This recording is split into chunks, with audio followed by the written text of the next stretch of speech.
اس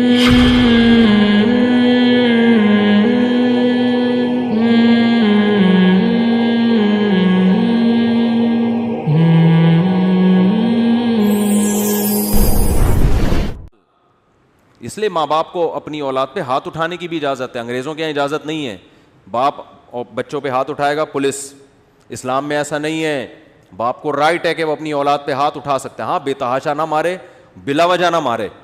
حضرت مفتی محمد شفیع صاحب رحمہ اللہ تعالی, جب یہ حضرت مفتی تقی عثمانی صاحب, حضرت مفتی رفیع عثمانی صاحب چھوٹے تھے نا, تو یہ فرماتے ہیں کہ ہمارے والد صاحب کا یہ معمول تھا کہ جب اولاد کو کبھی مارنا ہوتا تھا نا, تو جس وقت غصہ آتا تھا اس وقت نہیں مارتے تھے, جب غصہ تھمتا تھا پھر ٹھکائی لگاتے تھے.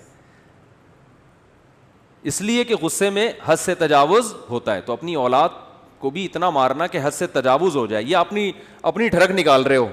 لیبل تربیت کا ہے, بلا وجہ بچے پہ ویسے ہی بچے بعض دفعہ ایک کوئی اچھا لگ رہا ہوتا, کوئی نہیں لگ رہا ہوتا, ٹھیک ہے نا.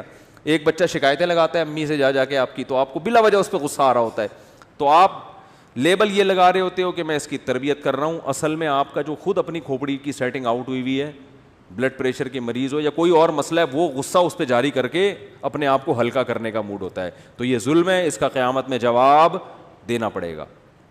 اس لیے اس میں علماء کہتے ہیں بھائی جب غصہ آ رہا ہے پھر نہیں, جب غصہ ختم ہو گیا پھر. لیکن اگر باپ نے غصے میں بھی مار دیا ہے تو بچے کو یہ حق نہیں ہے کہ کہے کہ ابا آپ کو قیامت کے دن حساب دینا پڑے گا. بنتے 2 تھپڑ تھے, آپ نے لگائے 3 تھپڑ ہیں, تو ابا کو پھر اتنا نہیں دینا ہوگا جتنا بچے کو دینا ہوگا. بچے کو پھر زیادہ دینا ہوگا. اللہ کہے گا جو میرا کام ہے تو کیوں اس میں دخل اندازی کر رہا ہے.